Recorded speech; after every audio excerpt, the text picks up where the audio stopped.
Give your feelings a moment to just breathe, then act. Because it's then, in any situation, that you are balanced enough to trust your own judgment.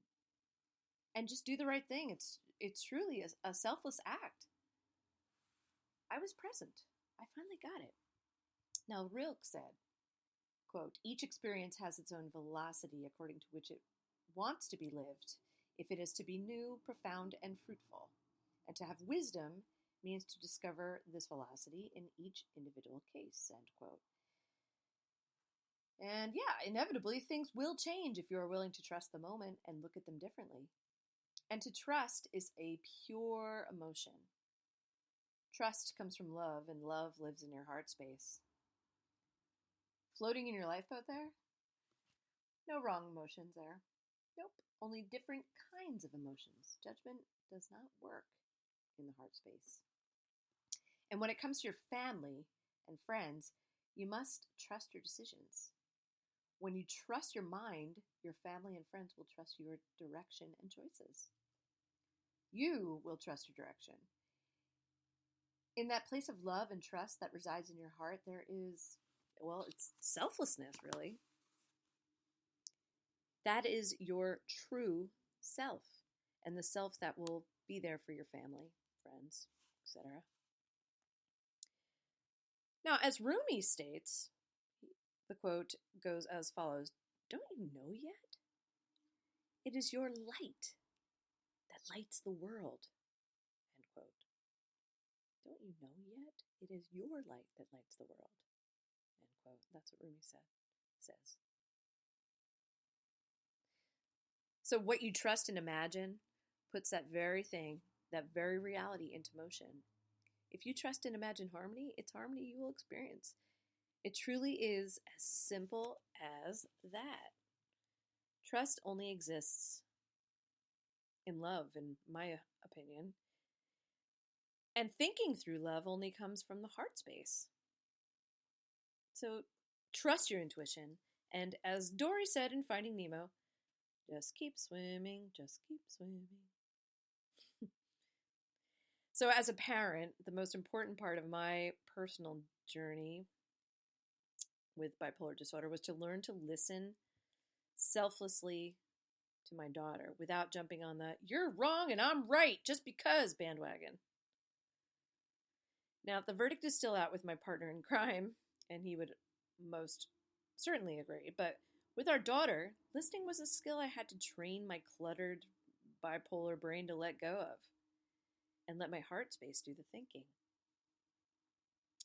Listening requires being present, and when you are present, you are living in truth, because truth resides in the heart space. And you have to practice moving. Well, you have to actually practice moving your thoughts from your brain to your heart. Do this with the 7 steps that we talked about, or I talked about earlier. Practice the 7 steps to become present. And the 7 steps are, again, is my mind where my body is right now? Ask yourself that. What can I feel in my body right now? What is perfect about this situation right now? What sensations can I feel in my body right now? What is my breathing like right now? Is it shallow and fast, slow, deep? Nose or mouth? What is the temperature of the air? What do you like to do when you're not thinking about the past or the future, but just enjoying what you're doing? And whatever it is, just do more of it. That, whatever it is, that moment of presence, do it. It will keep you in the here and the now. And in fact, in time, you will catch yourself zoning out and will be able to rein yourself back into the moment. It's in your heart space, in truth and love, that you can truly listen to others without judgment. Try it. You'll be amazed. So there's this wonderful article by Jane Nelson that's Nelson with an E-N at the end there, that I found in my journey, compliments of familyeducation.com, a reputable, many times inspirational reference point, I think. And in the article, the contributors recommend that they recommend the following to become better listeners. So, children will listen to you after they feel listened to. Listening. It's not as easy as it sounds. It's often uncomfortable to really hear somebody else's point of view, especially if it's your child and she's right and you happen to be wrong. You might hear something you don't want to hear. It's uncomfortable to be challenged. Or you might hear something that challenges your belief system or makes you question your assumptions about life. You might even hear something that will make you want to, change. So here are some excellent reasons to work on your listening skills. The first reason, and the main difference between let me rephrase that. The first reason is the following. The main difference, ladies and gentlemen, between taking and talking is one little letter, and that's L. And that L stands for listening. To talk with somebody, you've got to listen. The second reason is because if you listen carefully, it's how you gather information about what's going on in the other person's head. Number 3, listening effectively builds strong relationships. Bottom line. Number 4, listening thoughtfully shows respect.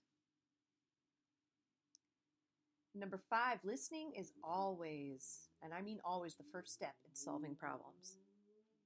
Number 6, listening to other perspectives will teach you a whole hell of a lot.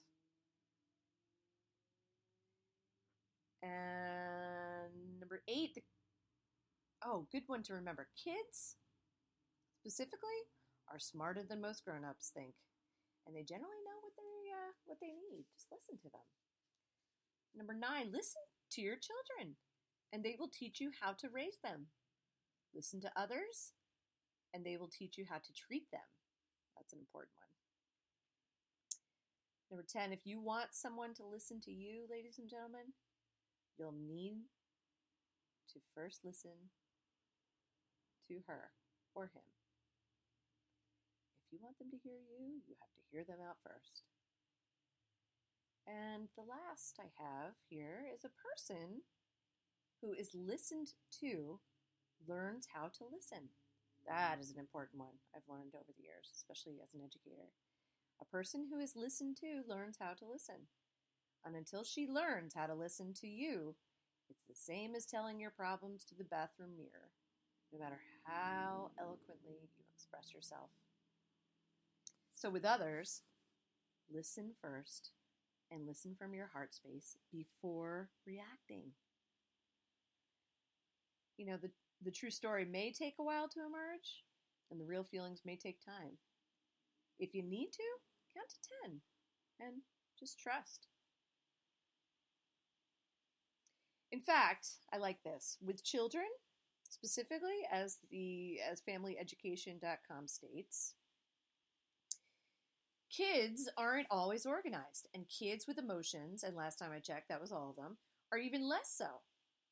It is hard for a child to wait until an opportune time to raise an important issue or disclose some vital information about how she got sent to the principal's office, or that Toby beat him up because he accidentally shoved him into the garbage can. Sometimes a child will fret over telling you something important and let it slip out just at the moment you're least expecting it. Perhaps you're on your way out the door to a board meeting, or making a left-hand turn into the most dangerous intersection in town, or checking that the souffle hasn't fallen. Trust me, when you're least prepared is when the most vital information will slip from your child's little lips, like a sigh. So carpe diem, seize it, seize the day. Keep a constant low-level awareness, a sense of priorities. If Bobby is in hysterics or Sally is desperate to tell you about her date, perhaps you can just rearrange your morning and your life and listen. Can you call in sick? Cancel the carpet cleaner, get somebody else to pick up the carpool. It's important. It's so true. In summary, ladies and gentlemen, in order to trust yourself,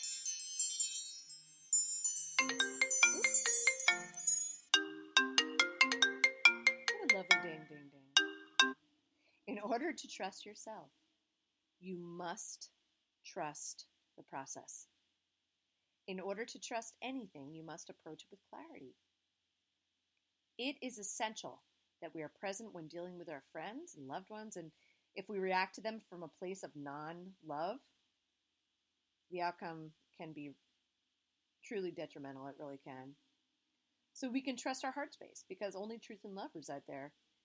So to be present, move out of your mind, slide 18 inches down into your heart space to do your thinking and listening.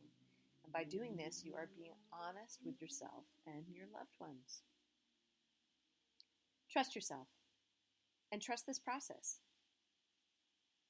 And you will teach others through your action to do the same. It's true. Model the behavior and others will follow. It's a beautiful thing. It really is. The next chapter of the book I wrote, Hold Fast, Ride Out Life with Bipolar Disorder, Your Lifeboat in 8 Steps, chapter 12,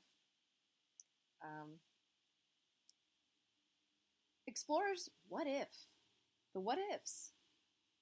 What if? What if? We all say it. What if?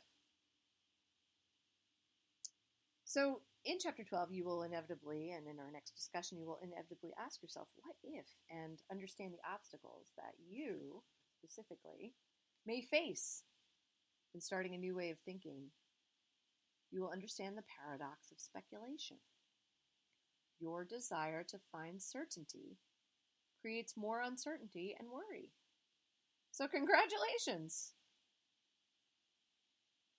You now have all of the tools to radically change your life. Wow. Hold fast. Hold fast, ladies and gentlemen. You totally can do this. I know you can. I know you can because you're here listening right now. And I'm ever grateful for your time, consideration, attention, love, and wow. You know what else I'm grateful for? I'm grateful that you're taking this step because it's a biggie. You can totally do it. So hang tight, friends. Hold fast.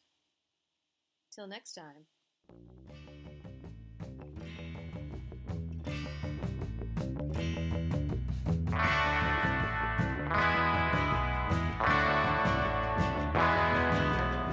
Thank you for being a part of Hold Fast Radio. Ride out life with mental illness. Until next time.